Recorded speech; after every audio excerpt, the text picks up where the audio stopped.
देखिए, अभी जो संविधान हत्या दिवस मनाया जा रहा है, ये बिल्कुल राजनीति हो रही है। ये वोट की राजनीति हो रही है। भारत देश में भारत का संविधान है और संविधान के अनुसार ये सही है कि इमरजेंसी लगाने का पावर 352 आर्टिकल भारत के संविधान में है। लेकिन ऐसे ही कोई लगा दे किसी भी स्थिति में, ऐसी बात नहीं है। उसके लिए ऑलरेडी 352 आर्टिकल में कुछ क्राइटेरियाज हैं कि जब वैसी स्थिति आएगी तभी आप लगा सकते हैं। जैसे सबसे पहला जो उसमें कंडीशन है कि सैनिक विद्रोह अगर हो जाए, पूरा सेना देश का एक आपस में लड़ने लगे या कहीं हमला कर दे, जल सेना थल सेना पर हमला कर दे, वायु सेना कहीं आर्म्स फोर्स पर हमला कर दे, तो इस तरह का अगर सैनिक विद्रोह हो जाता है भारत में या किसी भी भारत देश में, तो भारत के संविधान के आर्टिकल 352 के तहत इमरजेंसी लगाने का अधिकार केंद्र सरकार को है। दूसरा जो कंडीशन है कि वार हो जाए, युद्ध हो जाए, अगर 2 देश 3 देश हमला कर दे अपने देश पर, तो वैसी परिस्थिति में भारत सरकार को ये पावर है कि पूरे देश में इमरजेंसी लगा सकता है। और तीसरा है बाहरी हमला। कोई बाहरी देश अगर अपने भारत देश पर आक्रमण कर दे और एक बैग पूरा मिसाइल से, तोप से हमला होना शुरू हो जाए, पूरा देश की जनता परेशानी में फंस जाए, तो ऐसी स्थिति में केंद्र सरकार को पावर है संविधान के आर्टिकल 352 के तहत कि वो पूरे भारत में इमरजेंसी लगा सकती है। और चौथा है कि इंटरनल एग्रेशन, जैसे अभी मोदी के शासनकाल में मणिपुर में इंटरनल एग्रेशन हो गया, एकदम आपस में लोग होने लगी, वहाँ पर दंगा जान जाने लगी। अच्छा, एक तो लोग दूसरे के मोदी इमरजेंसी लगा सकते थे इस दौर बिल्कुल लगा सकते थे। और वहाँ रोका जाना चाहिए। सैकड़ों लोग स्त्रियाँ को घुमाई जा रही थी वहाँ पर। तो ये स्थिति भयावह थी वहाँ की। तो नरेंद्र मोदी के शासन काल में भी संविधान की हत्या हुई है। जैसे पुलवामा कांड हुआ तो सेना पर हमला हो गया। उस स्थिति में इनको चाहिए था कि किसी हाल में उसके जो अपराधी हैं उसको पकड़ के फांसी की सज़ा चलानी चाहिए थी, लेकिन आज तक केस में क्या हुआ कुछ पता नहीं हुआ। तो अगर संविधान के हत्या दिवस आप मनाते हैं तो जिस प्रधानमंत्री के शासनकाल में भारत के संविधान की हत्या हुई है, उन सबों का जिक्र भी उसमें होना चाहिए। लेकिन ये वोट के लिए ये राजनीति किया जाना, वोट के लिए संविधान की हत्या दिवस मनाया जाना, ये कांग्रेस को नीच दिखाने के लिए कांग्रेस ने तो कई बार माफ़ी भी मांग लिया है कि 74 में जो इमरजेंसी लगाई गई थी वो बिल्कुल स्थिति वैसी नहीं थी। जैसा कि हमने बताया कि सैनिक विद्रोह हो जाए, वार हो जाए, बाहरी आक्रमण हो जाए या आपस में जनता पूरा लड़ करके आपस में एक दूसरे पर हमला करना शुरू कर दे, तो ऐसी परिस्थिति नहीं थी उस समय। लेकिन फिर भी इमरजेंसी लगाया गया तो वो असंवैधानिक था।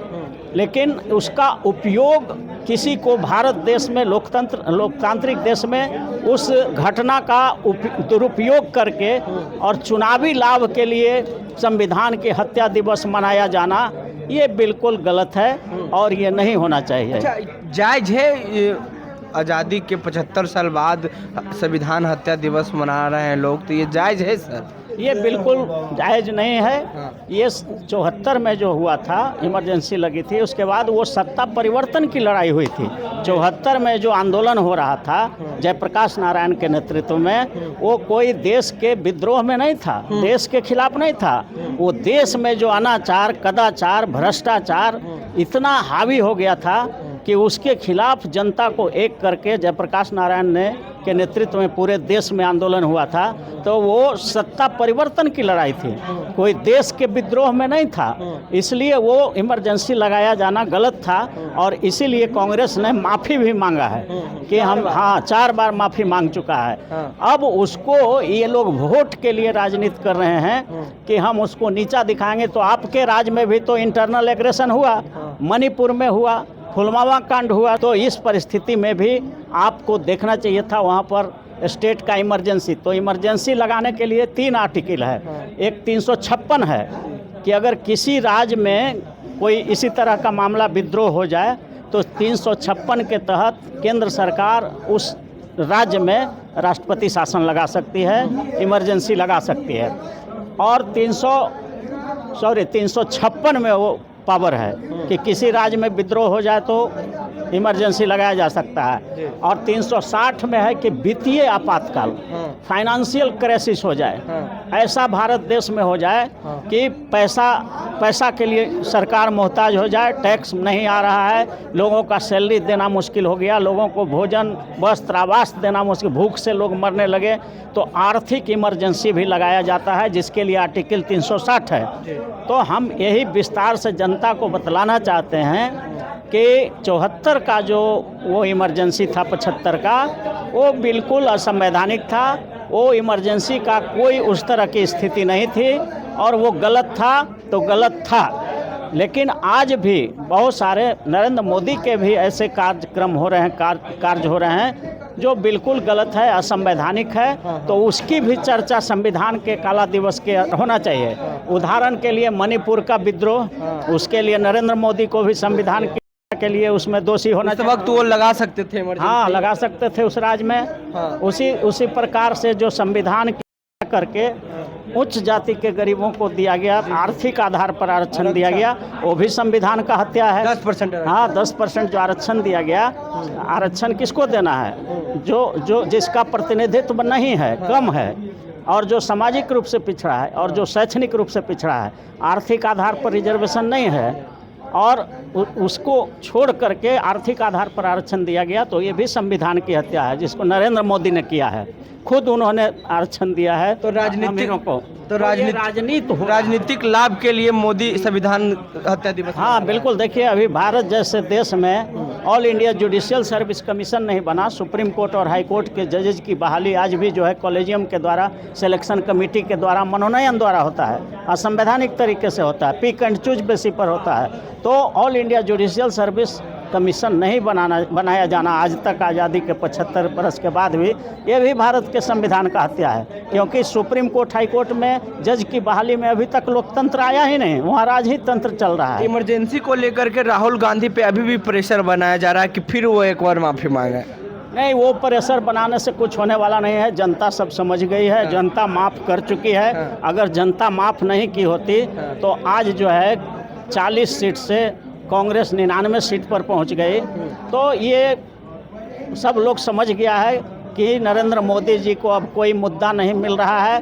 तो अब कांग्रेस का पैर खींचने के लिए ये सब जो एक ही सीडी जो एक बार घिस गया है, उसी को बार बार बजाना चाह रहे हैं। इमरजेंसी को लोग भूल गए और अब जो है देश आगे बढ़ने की स्थिति में है। आने वाले समय में संविधान हत्या दिवस मनाया जाना चाहिए या फिर नहीं? बिल्कुल इस मुद्दे पर नहीं कि सिर्फ 74 के आंदोलन, 74 या 75 के इमरजेंसी पर सिर्फ नहीं मनाना चाहिए। पूरे देश में कब कब संविधान की हत्या हुई है उन सब समय पर होना चाहिए। जैसे मणिपुर वाला पर भी होना चाहिए, उस समय भी संविधान की हत्या हुआ। सवर्ण आरक्षण देने के समय भी संविधान का हत्या हुआ। ऑल इंडिया जुडिशियल सर्विस नहीं कमीशन नहीं बनाया जा रहा है, वो भी संविधान की हत्या हो रही है। CBI, election commission, enforcement director, इस सब को मिसयूज जो किया जा रहा है, यह भी संवैधानिक हत्या है, संविधान की हत्या है। चुनाव में पूरा इन सब को लगा दिया जाता है सत्ताधारी दल के।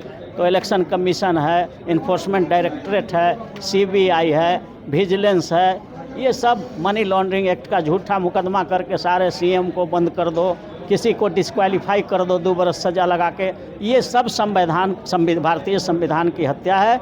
क्योंकि India is a largest democracy of the country और यहाँ लोकतंत्र है। लोकतंत्र में किसी को पावर नहीं है कि चुने हुए प्रतिनिधि को हटा दे, लेकिन इन्होंने कानून बना दिया पीपल रिप्रेजेंटेटिव एक्ट में कि 2 साल या उससे ज़्यादा सज़ा हो जाएगा तो वो हट जाएगा।